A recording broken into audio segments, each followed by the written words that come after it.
तो स्टूडेंट अगस्त का महीना लग चुका है, अब केवल 6 महीने से सुपर हिट आपको मौके मिलेंगे, लेकिन पढ़ाई पर ज्यादा ध्यान देना है। 3 से 4 घंटे आप सेल्फ स्टडी कर पाओ, उसके अकॉर्डिंग शानदार प्लान बनाओ। अब प्यारे बच्चों, इधर उधर गाइडों में आपको नहीं भटकना है और डेली पढ़े। रोज पढ़ने का एक ही टाइम रखे। आप कभी सुबह पढ़ रहे हो, कभी शाम पढ़ रहे हो, कभी दोपहर पढ़ रहे हो। लिखने का भी अभ्यास करें। कोई भी क्वेश्चन है, कोई भी डेरिवेशन है, कोई सॉल्यूशन है, पिछले 5-6 सालों के वो क्वेश्चन देखूंगा कैसा है, उनका उत्तर कैसे लिखना है, तो ये चीजें आप जरूर करेंगे। यार आप बार बार भूल जाते हो, मैं बार बार आपको याद दिलाने आ जाता हूँ। स्टूडेंट, फरवरी में आपके बोर्ड एग्जाम है। फरवरी में बोर्ड एग्जाम और अगस्त का महीना लग चुका है। कैलेंडर में चेक कर लो, मोबाइल में भी आप डेट देख सकते हो। तो स्टूडेंट, अगस्त का महीना लग चुका है, अब केवल 6 महीने से पीछे भी लिखा हुआ मुझे मालूम है। अब इन 6 महीनों को शानदार आपको यूज करना है। पिछले 3-4 महीने मुझे पता आपने वेस्ट कर दिए। दरे के दरे आपकी तैयारी रह गई। जितना आपने सोचा था वो नहीं कर पाए। कोई कारण रहा होगा, कोई बहाना आप बनाओगे, लेकिन प्यारे बच्चों अब बहाने बनाने का समय नहीं है, क्योंकि जो 6 महीने, एक महीने का शानदार हमें यूज करना है, ताकि बेस्ट रिजल्ट हम दे सके, अपने परिवार को दे सके, स्कूल को दे सके। तो प्यारे विद्यार्थियों, क्या आपको टिप्स अपनानी है, किन बातों को आपको फॉलो करना है, क्या मिस्टेक्स आप बार बार कर रहे हो, वो मैं आपको इस वीडियो में बताऊंगा। और ये बात भी बता देता हूं, अगस्त महीने में फुल आपको पढ़ाई का मौका मिलने वाला है। अगस्त महीने में बहुत सारी छुट्टियां होने वाली है, बहुत सारे 30 त्योहार आएंगे, 12 वफात आएगा, उसके अलावा रक्षाबंधन है, 15 अगस्त में भी स्कूल का प्रोग्राम हो गया, उसके बाद पूरे दिन की छुट्टी है, रविवार आपके फुल आने वाले हैं। यानी प्यारे बच्चों, बहुत शानदार मौका है अगस्त महीने का। तो अगस्त महीने में ये सारे जो मौके आपको मिलने वाले, वेस्ट नहीं करने, कैसे प्लान करना है वो मैं आपको बताऊंगा। होना आपको हो सकता है, बरसात का मौसम है, सावन का महीना है, बरसात के अंदर घर पे पकोड़े बन रहे हैं, लेकिन एक बात और मैं बता देता हूं, मम्मी आपको नहीं बताएगी। प्यारे बच्चों, बरसात के दिनों में पढ़ाई करने का ज्यादा स्टूडेंट का मन करता है और माइंड भी तेज चलता है और मेमोरी भी शार्प होती है। तो बारिश के दिनों में शानदार पढ़ाई करना है। ठीक है, थोड़ी देर ना लिए, वीडियो फोटो डाल दिए, लेकिन पढ़ाई पर ज्यादा ध्यान देना है। सुपर हिट आपको मौके मिलेंगे। हो सकता है बारिश तेज होने के कारण भी स्कूल में छुट्टियां हो जाए आपके, लेकिन प्यारे बच्चों, एक छुट्टी का शानदार आपको फायदा उठाना है। तो क्या टिप्स आपको अपनानी है, ताकि आप अगस्त में पढ़कर भी शानदार अच्छे परसेंटेज प्राप्त कर सको। तो सबसे पहले मैं आपको बताऊं, रूटीन रिसेट करो। प्यारे बच्चों, आप जो इतने 4 महीनों से कर रहे हो, आप जो प्लानिंग कर रहे हो, जो आप टाइम टेबल बना रहे हो, उसके अकॉर्डिंग आप नहीं पढ़ पा रहे हो, अब फिर से रीसेट करो। नया शानदार ऐसा टाइम टेबल बनाओ जिसको आप रियल में फॉलो कर सको। आपके स्कूल का आने का टाइम क्या है, जाने का टाइम क्या है, सोने का, उठने का, पूरा प्लान बनाओ। उसके अकॉर्डिंग आप स्टडी आवर्स निकालो कि इन घंटे में मैं सेल्फ स्टडी करूंगा। क्योंकि पिछला जो आपने टाइम टेबल बनाया, वहां कमियां रही, तभी तो आप टॉप नहीं कर पा रहे हो, आप अच्छा स्कोर नहीं कर पा रहे हो, अपने आप को मोटिवेट नहीं कर पा रहे हो, और पढ़ाई के लिए समय भी नहीं निकाल पा रहे हो। नेगेटिव थिंकिंग आपके माइंड में आ रही है। इसलिए प्लान जो आपका था, उस प्लान को हटा के नया प्लान बनाओ और स्टडी हॉर्स निकालो। अब मैं आपको कहूंगा, अगस्त के महीने में ज्यादा नहीं तो 3 से 4 घंटे आप सेल्फ स्टडी कर पाओ, उसके अकॉर्डिंग शानदार प्लान बनाओ। सबसे बड़ी बात, सिलेबस मैप बनाओ। प्यारे बच्चों, आपका टोटल कितना सिलेबस है वो आप रखो, कितने चैप्टर्स हो गए हैं, उनमें से आपको कितने आने हैं, पूरा उसका प्लान बनाओ। जो नहीं आते हैं लेकिन स्कूल में पढ़ा दिए, उनको कैसे कवर करना है, कब करना है, पूरा उसका प्लान बनाओ। और कब तक आपको सिलेबस कंप्लीट कर देना है, अगस्त पूरे खत्म हो उससे पहले पहले कितने चैप्टर्स पढ़ने हैं, वो आपको प्लान बनाना है। और ज्यादा ऊंचा आपको नहीं सोचना है, जितना पढ़ सकते हो, जब जितनी आपकी कैपेबिलिटी है, आगे के क्या प्लान है, फैमिली में कोई इवेंट तो नहीं आने वाला है, आप कहीं बाहर तो नहीं जाने वाले हो, सब बातों को ध्यान में रख के आप सिलेबस मैप बनाओ कि कैसे आपको पढ़ना है, कितना पढ़ना है। एनसीईआरटी से पक्की दोस्ती। अब प्यारे बच्चों, इधर उधर गाइडों में आपको नहीं भटकना है, केवल एनसीईआरटी बेस्ड किताबों से ही पढ़ना है। एनसीईआरटी पर जो आपकी किताबें, उन पर बेस्ड ही एक्स्ट्रा क्वेश्चन करने हैं। आपको इधर उधर की गाइडों से नहीं भटकना है, चकाचौंध में नहीं फंसना है। हो सकता है बहुत सारी रीले वीडियोस आपके सामने आते होंगे, वो आपके चैप्टर से मिलते जुलते कोई टॉपिक, ट्रिक्स, क्वेश्चन करवाते होंगे, लेकिन आपके सिलेबस में नहीं है, आपके एग्जाम में नहीं पूछा जाएगा, आपके पेपर में नहीं आएगा, तो वहां टाइम वेस्ट नहीं डालना है। रोज सेल्फ स्टडी करनी। बच्चों, सेल्फ स्टडी करते वक्त ध्यान रखें, आपको ब्रेक्स के अंदर करनी है। लगातार आपको 1-2 घंटे नहीं पढ़ना, आप 25-30 मिनट पढ़ो, 5-10 मिनट का रेस्ट दो। ज्यादा आपको घंटे नहीं बैठना है। सिटिंग पावर धीरे धीरे बढ़ेगी, एकदम से नहीं बढ़ेगी। तो मैं आपको यही कहना चाहूंगा, बीच बीच में आप ब्रेक ले और डेली पढ़े। रोज पढ़ने का एक ही टाइम रखे। आप कभी सुबह पढ़ रहे हो, कभी शाम पढ़ रहे हो, कभी दोपहर पढ़ रहे हो, पढ़ने का फिक्स टाइम रखो। डेली उसी टाइम आपको पढ़ना है, ताकि आपका बॉडी क्लॉक टावर भी सेट हो जाएगा, आपको अच्छे से कर पाओगे। रिवीजन, पिछला जो भी आपने पढ़ा वो आप आपको रिवीजन करना है। पिछले जितने भी 3-4 महीनों में आपने पढ़ा उसमें आपको वापस अगस्त के महीने में रिवीजन करना है, क्योंकि छुट्टियां मिलेगी, रविवार भी मिलेंगे, 15 अगस्त का पूरा बचा हुआ दिन शेष मिलेगा, उसके अलावा 30 त्योहार में छुट्टी आएगी। ठीक है, 1-2 घंटे आपने त्योहार को सेलिब्रेट किया, उसके बाद आपको ज्यादा से ज्यादा रिवीजन पर फोकस करना है। ग्रुप स्टडी, जी हाँ, मैं आपको यहां पर फोकस करना चाहूंगा। जो भी आप पढ़ते हो, है ना, आपने सेल्फ स्टडी की, अब आपको लग रहा है कि ग्रुप में जाना चाहिए, पढ़ना चाहिए, डिस्कशन करना चाहिए, तो जरूर करिए, है ना। ग्रुप में आप जाइए, दोस्तों से पूछिए, जो आपके डाउट है वो अपने प्रॉपर फ्रेंड्स से पूछिए। आपको कोई टॉपिक अच्छा आता है तो अपने कमजोर फ्रेंड्स को समझाइए, ताकि आपका वो टॉपिक और स्ट्रांग होगा। तो ग्रुप स्टडी जरूर करें, ज्यादा नहीं करनी, 1 या 2 बार करनी। ग्रुप में जाके आपको गॉसिप्स नहीं करनी, ये ध्यान रखना है। डिजिटल डिटॉक्स, जो पढ़ाई करते वक्त सोशल मीडिया से आपको दूरी बनानी है, और कोशिश करिए वीक में, क्योंकि अब अगस्त का महीना है, बोर्ड एग्जाम के हम नजदीक जा रहे हैं, तो कोशिश करिए वीक में 2 या 3 दिन, या कोशिश करिए 1 दिन ही आपको सोशल मीडिया यूज करना है, वो भी लिमिटेड ऑर्स।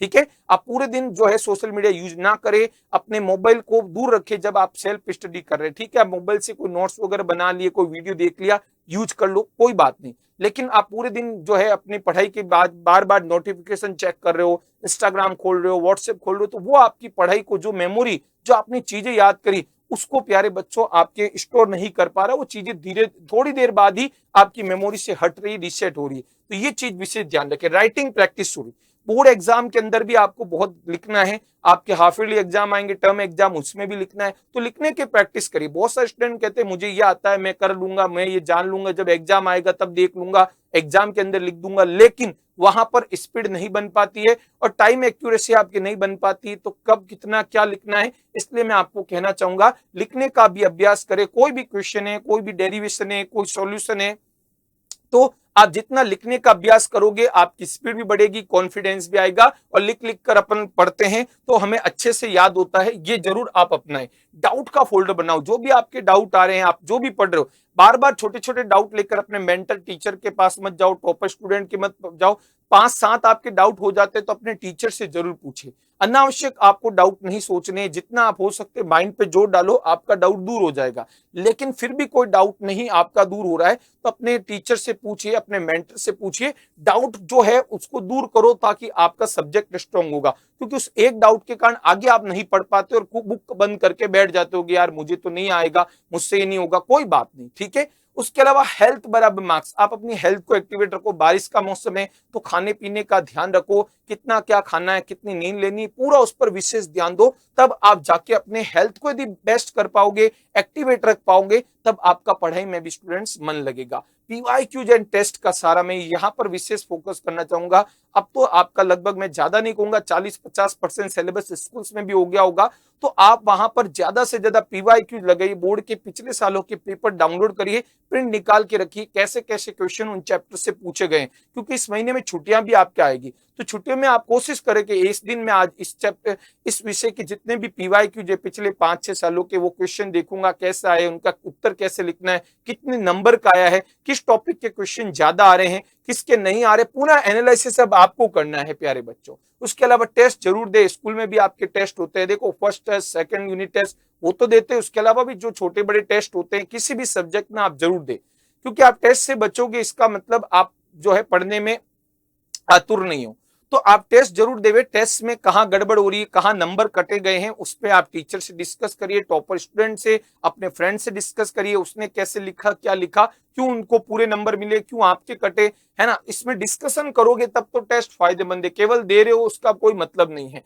पेरेंट्स को मंथली रिपोर्ट दे, अपने पेरेंट्स को आप बताइए कि आप क्या पढ़ रहे हो, क्या स्कूल में चल रहा है, कौन से सब्जेक्ट का टेस्ट हुआ, कितने मार्क्स आपके आए, फ्रेंड्स के कितना है। तो आप खुद पेरेंट्स को दोगे तो पेरेंट्स भी इन्वॉल्व होंगे, वो भी आपको पढ़ाई पूछते रहेंगे, और आपको खुद को मोटिवेशन मिलेगा कि मेरे पेरेंट्स भी मुझसे पूछ रहे हैं, डिस्कस कर रहे हैं, और खुद आप अच्छे नंबर लाओगे और पेरेंट्स को खुद चला कर बताओगे। तो ये चीजें आप जरूर करें, खुद को पुरस्कृत करें। आप खुद सोचिए कि मैं टेस्ट में 10 लाऊंगा तो यहाँ घूमने जाऊंगा, ये मूवी देखूंगा, वो सीरीज देखूंगा, तो अपने आप को रिवॉर्ड दीजिए, ताकि आपको खुदने को पढ़ने का ज्यादा से ज्यादा जो है मन करेगा। प्यारे बच्चे, छोटे छोटे टारगेट्स बना, क्योंकि देखो कोई भी बड़े बड़े कार्य जो अपन करते हैं, दुनिया में भी देखते हैं, बड़े कार्यों को करने के लिए हम छोटे छोटे हिस्सों में विभाजित करते हैं। आप देखते होंगे बड़ा कोई शादी का प्रोग्राम होता है तो सबको अलग अलग जिम्मेदारी जाती है कि भाई चाचा जी ये करेंगे, दादाजी का काम ये रहेगा, ताऊ जी का काम ये रहेगा, काका जी का ये रहेगा, फूफा जी का ये काम रहेगा। तो सबको काम दिए जाते हैं। तो उसी तरह आप अपने आप को बड़े टारगेट को छोटे छोटे टारगेट्स के अंदर बांटो, बड़े कार्य को छोटे छोटे आप टारगेट बनाओ, छोटे छोटे गोल बनाओ और उसको अचीव करो बच्चों, है ना। और फॉलो वो दिल मन से करो प्यारे बच्चों। आप जो भी टाइम टेबल बनाते हो, जो भी आप एक्टिविटीज अपनाते हो पढ़ाई के लिए अच्छे से, उनको आप फॉलो करो, दिल से करो, अपने आप पे विश्वास रखो। आप दूसरों से कंपैरिजन मत करो कि यार ये सब मैं कर रहा हूं, इस वीडियो को देखकर मैं ऐसा ऐसा करूंगा तो क्या फिर मैं बाद में सफल हो पाऊंगा, क्या इसको करके मैं अच्छा कर पाऊंगा, क्या मैं जो पढ़ रहा हूं बोर्ड एग्जाम में लिख पाऊंगा, क्या ये चीजें मुझे याद रहेगी, क्या ऐसी नेगेटिव थिंकिंग आपको माइंड में नहीं लानी। अपने आप पर विश्वास रखो, सब अच्छा होगा। यहां तक आप पहुंचे हो, इतना अच्छा आपने पढ़ा है, कुछ महीने अब आपको प्यारे बच्चों मेहनत करनी है, उसके बाद आपका रिजल्ट सबको बुलाएगा। जो आपके पड़ोसी है, जो आपके रिश्तेदार है, सब आपके जो जितने भी प्यारे बच्चों मिलने वाले अपने आप उनके पास स्टेटस आएंगे, वो खुद चला के आपको कॉल करेंगे। हो सकता है अभी वो आपको देखते भी नहीं हो, कॉल भी नहीं करते हो, दूरी बना ली हो, लेकिन चला के उनके कॉल आएंगे। बढ़िया आपको रिजल्ट देना है, गर्दे उड़ा देने हैं। और इन सभी प्लानिंग्स को मैं नहीं कह रहा हूं सारे की सारे बातें फॉलो करो, लेकिन इनमें से मैक्सिमम बातें आप फॉलो करते हो तो आप अपने पेरेंट्स को, अपने आप को बेस्ट रिजल्ट दे पाओगे। किसी से भी अपन को होड़ नहीं करनी है और अपने आप को अनावश्यक लोड नहीं देना। जितना आपसे हो सके करो, है ना। आप सेल्फ स्टडी पर ज्यादा ध्यान दो, मैं यही कहना चाहता हूं। स्कूल का होमवर्क होता रहेगा, है ना। आपको रिवीजन पर ध्यान देना और सेल्फ स्टडी पे ध्यान देना है। नींद पर्याप्त लेनी है, संतुलित भोजन लेना है और अनावश्यक कैफीन का भी आपको सेवन नहीं करना है बच्चों। बस दूसरों से कंपैरिजन मत करो। आपके भी कुछ सुझाव है, आप और क्या चाहते हो, और कोई आपका डाउट है तो इस वीडियो के नीचे कमेंट करेगा, इस वीडियो को भी शेयर करेगा, वीडियो को लाइक करेगा। क्योंकि बहुत सारे स्टूडेंट है पढ़ाई तो कर रहे हैं लेकिन सही रणनीति से पढ़ाई नहीं कर रहे हैं, सही दिशा में पढ़ाई नहीं कर रहे हैं, तो ये वीडियो उनके लिए बेस्ट साबित हो सकता है। मैं इसलिए ये वीडियो अगस्त का बनाया हूं। Thank you so much. जय हिंद, जय भारत। शेयर जरूर करिएगा और आप अपना अमूल्य सुझाव कमेंट सेक्शन में दे दीजिएगा। Thank you so much.